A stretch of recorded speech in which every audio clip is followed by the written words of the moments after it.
Hello friends, कैसे हो? मैं हूं आशीष गुर्जर। आप सबका फिर से एक बार स्वागत है हमारी यूट्यूब चैनल द गुर्जर गुरु पे।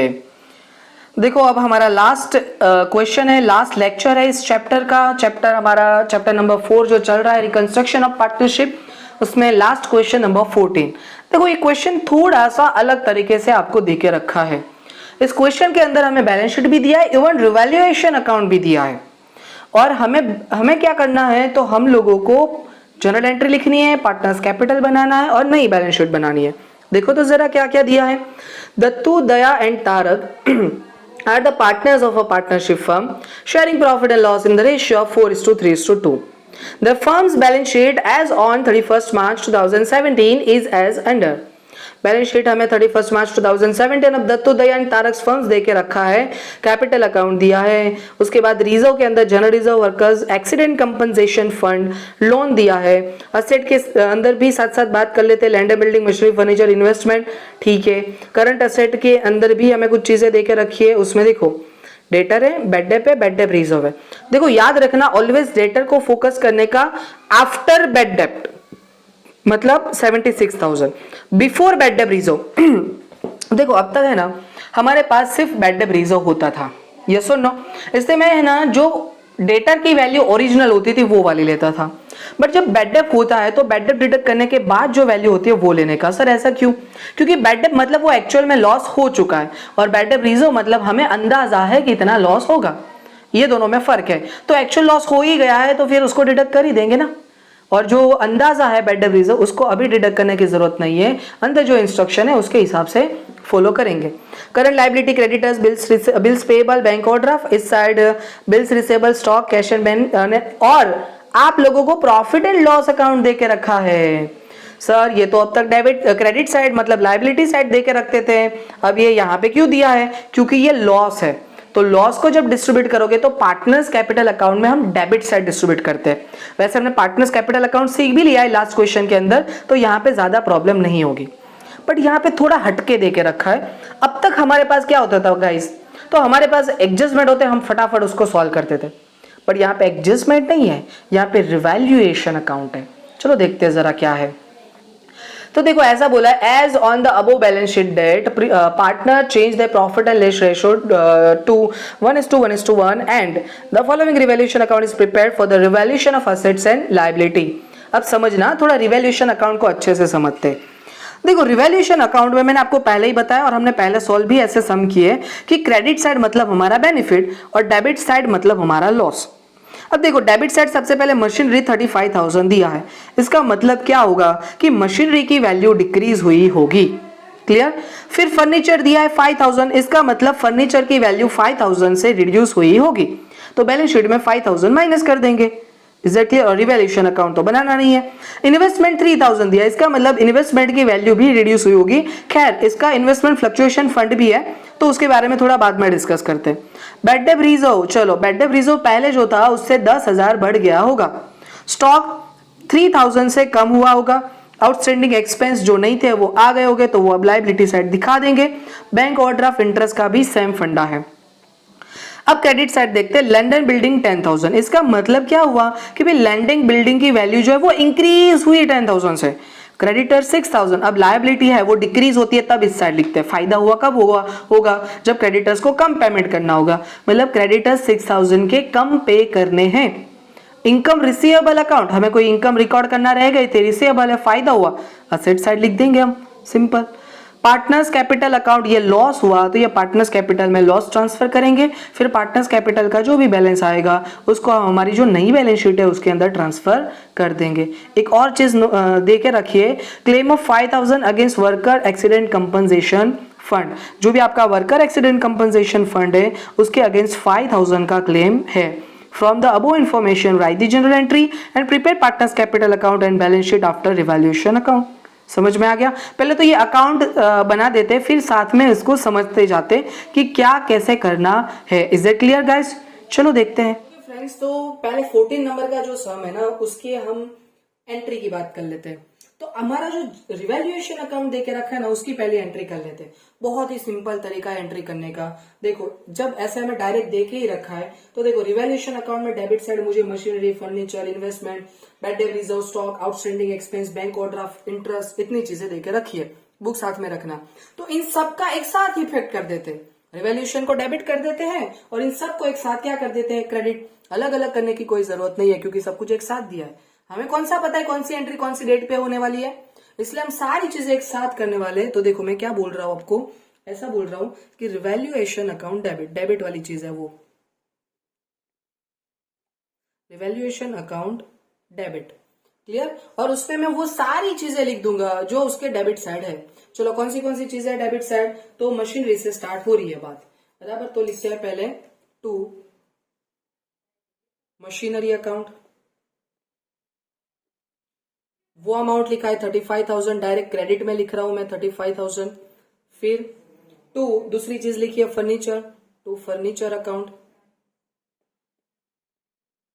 Is it clear. और फर्नीचर की वैल्यू जो है वो है 5,000 रुपीज। उसके बाद इन्वेस्टमेंट लिखा है टू इन्वेस्टमेंट अकाउंट 3,000 रुपीज। उसके बाद लिखा है to bad debt reserve account 10,000 rupees.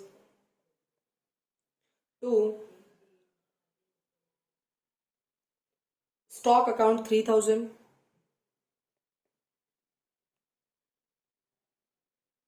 उसके बाद आउटस्टैंडिंग एक्सपेंस है, so to outstanding expense account 2,000।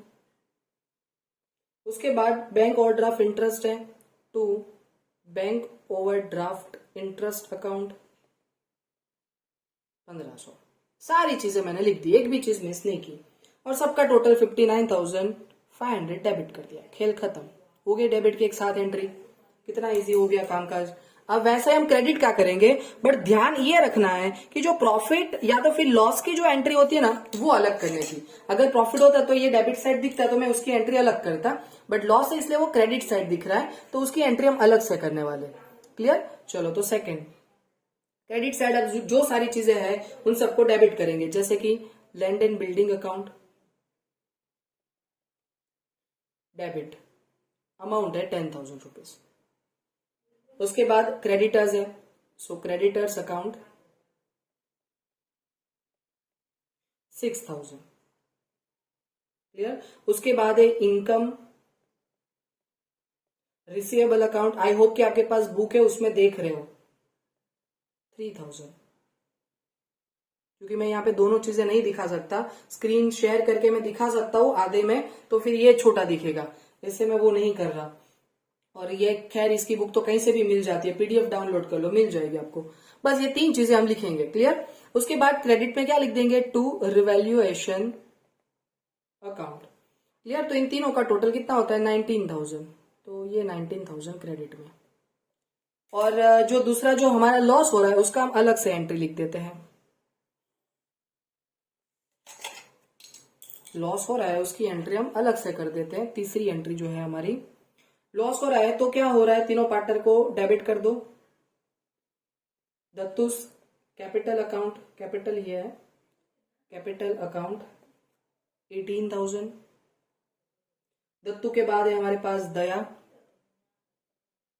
दयाज capital account debit 13,500।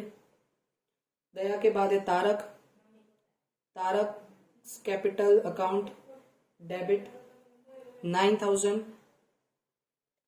To revaluation account, to revaluation account कितना लिखेंगे रिवैल्यूएशन अकाउंट के अंदर, तो इन तीनों का टोटल 40,500। खेल खत्म हो गई एंट्री। तो पूरा रिवैल्यूएशन अकाउंट था, उसमें से जनरल एंट्री बनानी तो बहुत ही इजी निकली सर। पहले तो हमें हर एक एडजस्टमेंट में देखते जाना था, सोचते जाना था। यहाँ पे तो बहुत सिंपल था कि रिवैल्यूएशन अकाउंट में डेबिट साइड लिखा है तो रिवैल्यूएशन अकाउंट डेबिट करो, और जो चीजें डेबिट साइड लिखी वो क्रेडिट में लिख दो। रिवैल्यूएशन में क्रेडिट साइड लिखा है वो सबको डेबिट करके रिवैल्यूएशन को क्रेडिट कर दो, सिंपल फंडा।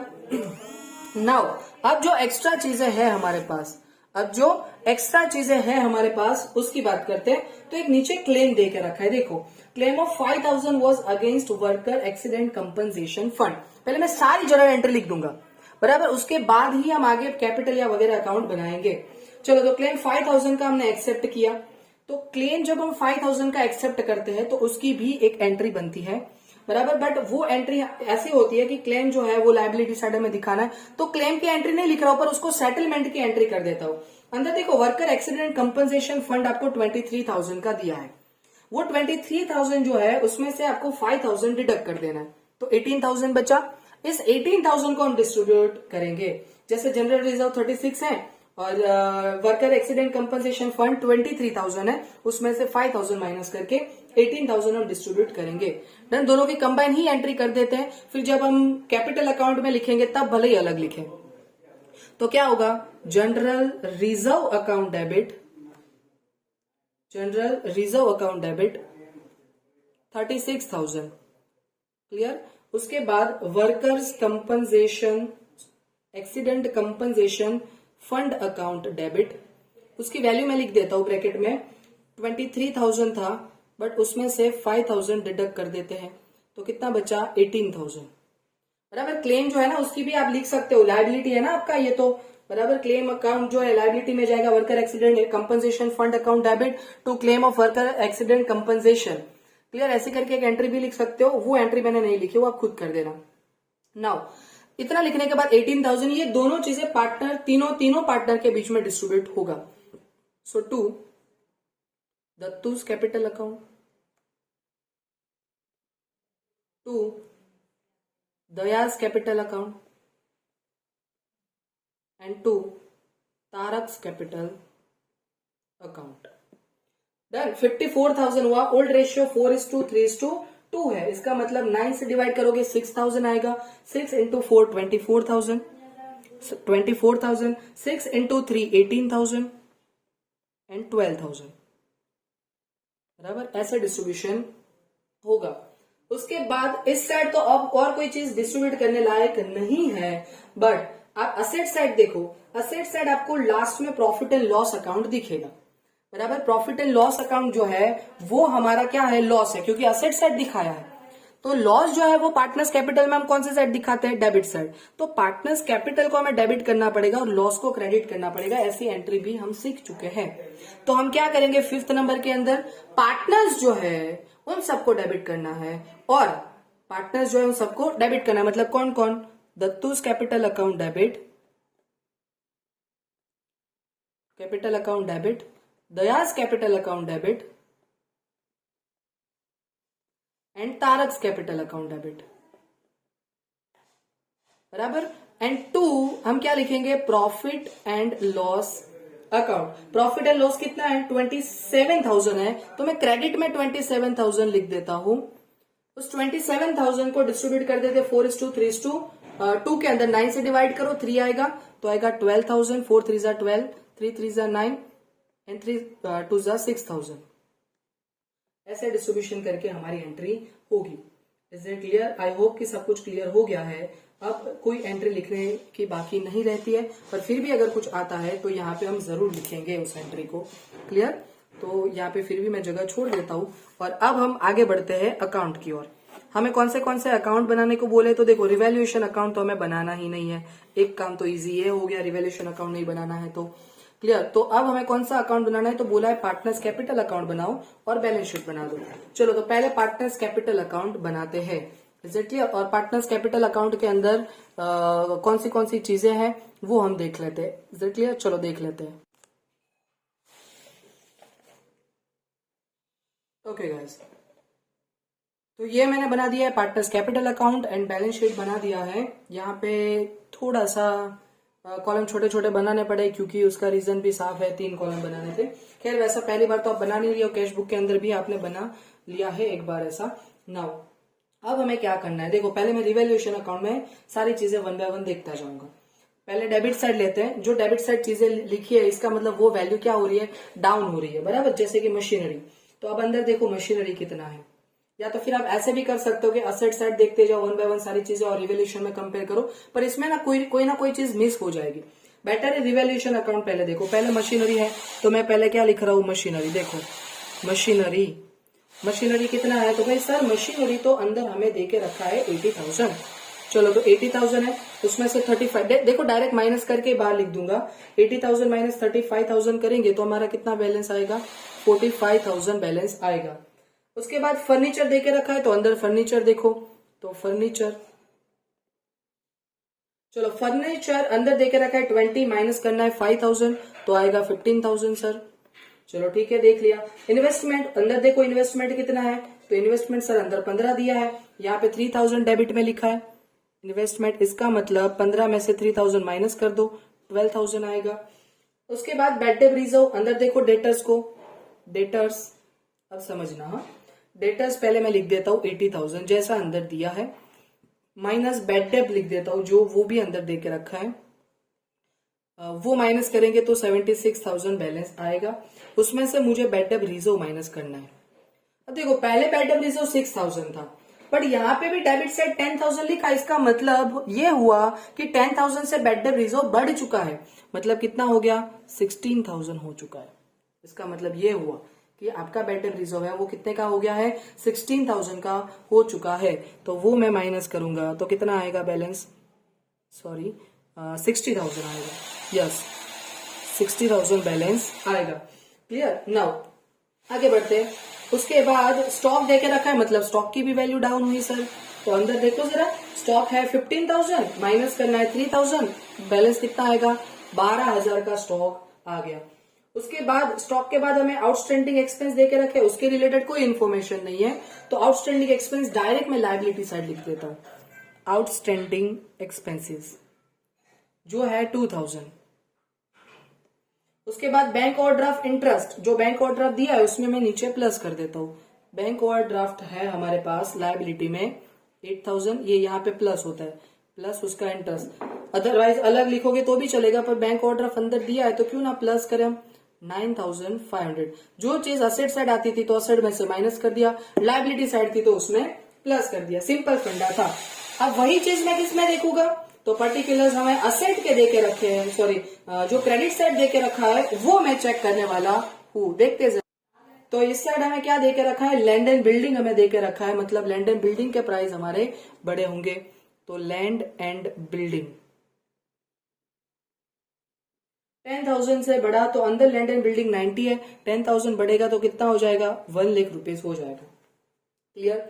उसके बाद हमें देके रखा है क्रेडिटर्स, तो क्रेडिटर्स की वैल्यू कम हुई, बराबर, तो ये भी फायदा है, तो देखो मैं क्रेडिटर्स लिख देता हूं। अंदर क्रेडिटर्स कितने हैं, 50,000, तो 50,000 है और उसमें क्रेडिटर्स 6,000 कम हो गए, तो अब 50,000 में से 6,000 जाएगा तो 44,000 बचेगा। ये आपको तब आएगा जब आपको आगे के सम आते हैं, क्योंकि आगे के सम से पता चलता है हमें कि भाई 6,000 अगर क्रेडिटर्स के कम पेमेंट होगा ना तो मैंने क्रेडिटर यहां से माइनस किया होगा और रिवैल्यूएशन में क्रेडिट किया होगा, तो अब रिवैल्यूएशन में क्रेडिट करके दे के रखा है, इसका मतलब यही होगा कि हमें यहां से माइनस करना है, ये तब क्लिक हो जाना चाहिए। इनकम रिसीवेबल, इसका कुछ नहीं है तो असेट साइड लिख देते हैं। इनकम रिसीवेबल कितना, इनकम रिसीवेबल 3,000 रुपीज। उसके बाद जो हमें देके रखा है लॉस, उसके लिए हमने एंट्री लिखी है, वो पार्टनर्स कैपिटल में डेबिट साइड आएगा, वो तो पता ही है, लॉस है तो डेबिट साइड आता है, प्रॉफिट होता है तो क्रेडिट साइड आता है। रिवैल्यूएशन अकाउंट कितनी अमाउंट है, रिवैल्यूएशन अकाउंट में मैं कितनी अमाउंट लिखूंगा, तो दत्तू का 18,000, इसका 13,500 एंड फिर 9,000।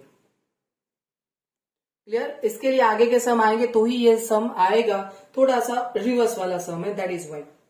नाउ क्लेम 5,000 का एक्सेप्ट किया था ना, उसका लिख देते हैं यहाँ पे, वर्कर कंपनसेशन क्लेम 5,000, बाकी उसकी एंट्री तो हमने लिख दी है, वो भी यहाँ पे क्रेडिट साइड लिखेंगे। चलो अब सारी चीजें रिवैल्यूएशन की हो गया, बैलेंस शीट में 1 बाय 1 सारी चीजें देखते हैं, जो बाकी होगा वो लिखेंगे। सबसे पहले कैपिटल, तो कैपिटल अकाउंट में क्रेडिट साइड बैलेंस होता है ना, opening balance by balance brought down, इसके बारे में डिटेल में फर्स्ट चैप्टर में सीखने वाले, 1 लाख रुपीज, उसके बाद 50-50 दोनों के अंदर 50,000 50,000। चलो उसके बाद रिजर्व देके रखा है, तो पहले जनरल रिजर्व की बात कर लेते हैं, बाय जनरल रिजर्व। चलो जनरल रिजर्व कितना है 36, उसको 4:3:2 उसमें डिस्ट्रीब्यूट करना है, डिवाइड बाई 9 करो 4 आएगा, तो 4 into 4 16,000, 12,000 एंड 8,000 आएगा। आप कैलसी में जरूर कीजिएगा। फिर बाय दूसरी चीज है worker accident compensation fund account, इसमें 23 में से 5,000 हमने डिडक्ट किए थे, याद है ना सबको, कितना बचेगा 18,000 बचेगा। 18,000 को डिस्ट्रीब्यूट करना है तो 4 2 8,000, इससे आधा हो जाएगा 6,000 एंड 4,000। क्लियर, इस हिसाब से हमारा वो डिस्ट्रीब्यूट हो गया। उसके बाद बैंक लोन 9% की हमें देके रखी है, तो मैं बैंक लोन डायरेक्टली लिख देता हूं यहाँ पे लाइबिलिटी में, वो लिखना बाकी है। बैंक लोन है हमारा 40,000 का, चलो सर लिख दिया। उसके बाद क्रेडिटर्स जो है वो हो गए, बिल्स पेबल बाकी है, चलो तो बिल्स पेबल नीचे लिख देते हैं, बिल्स पेबल शॉर्ट में लिखा मैंने 20,000, और बैंक ओवरड्राफ्ट मैंने ऑलरेडी लिख दिया है। असेट्स है लैंड एंड बिल्डिंग मशीनरी हो गया, फर्नीचर भी हो गया, इन्वेस्टमेंट भी हो गया, डेटर भी हो गया। बिल्स रिसीवेबल बाकी है, तो असेट साइड लिख देते हैं बिल्स रिसीवेबल्स, और बिल्स रिसीवेबल हमारा कितना होगा 5,000। फिर स्टॉक हो चुका है, कैश बैलेंस एक बाकी है, वो लिख देते हैं। कैश बैलेंस कितना है 55,000। उसके अलावा नीचे प्रॉफिट एंड लॉस अकाउंट है, उसको डिस्ट्रीब्यूट करना, एंट्री तो लिख दी है पर डिस्ट्रीब्यूट हम कौन सी साइड करेंगे, debit side, to profit and loss account. चलो प्रॉफिट एंड लॉस में अमाउंट थी 27, डिवाइड बाई 9 मतलब 3, 4 3 12,000, 9,000 एंड 6,000। अब सारी चीजें हो चुकी है। क्लियर, देखने में से तो ऐसा लग रहा है। अब 1 बाय 1 में क्या करूंगा, पहले तो टोटल करेंगे पार्टनर्स कैपिटल का, उसका बैलेंस फाइंड कर लेते हैं। चलो 10 16 और ये हो जाता है 21,24,000,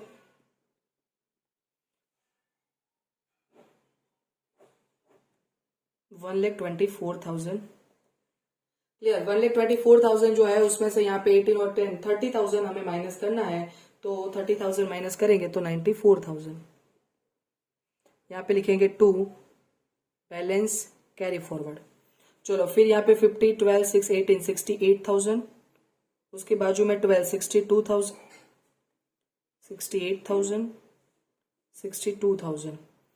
यहाँ पे 19 और 13 और 9 मतलब 22,500, तो इसमें से माइनस करेंगे 45,500 आएगा। 45,000, 9 और 5 15 माइनस करेंगे 47,000 इसका बैलेंस आएगा। चलो ये हो गया मेरा कैपिटल, तो बैलेंस शीट में लायबिलिटी साइड कैपिटल दिखा देते हैं। कैपिटल हमारा कितना हुआ, दत्तू का, दया का, तारक का, इसका है 94,000, फिर है 45,500, फिर है 47,000। टोटल करते हैं, पीछे 500 आएगा, 7 + 4 = 6 आया, 6 और 10 13 23, 2,36,500 इसका टोटल आएगा। चलो अब इसमें सारी चीजें प्लस कर देते हैं और बैलेंस शीट का टोटल कर देते हैं। दोनों साइड की बैलेंस शीट का टोटल सेम होना चाहिए। Is it clear? चलो देखते हैं। 2,36,500 में 40 प्लस करेंगे 76 आएगा। 78 और 79, फिर 79 और 88 और 4 92 92 के बाद 3,32,000। कुछ ज्यादा ही दिख रहा है, यहाँ से तो प्रॉब्लम लग रहा है। हाँ ये प्रॉब्लम है, माई मिस्टेक है, यहाँ पे टोटल करने में कुछ मिस्टेक हो चुकी है मेरे से। देख लेता हूँ फिर से एक बार। 90 और 40 130 170, तो यहाँ पे गलत है।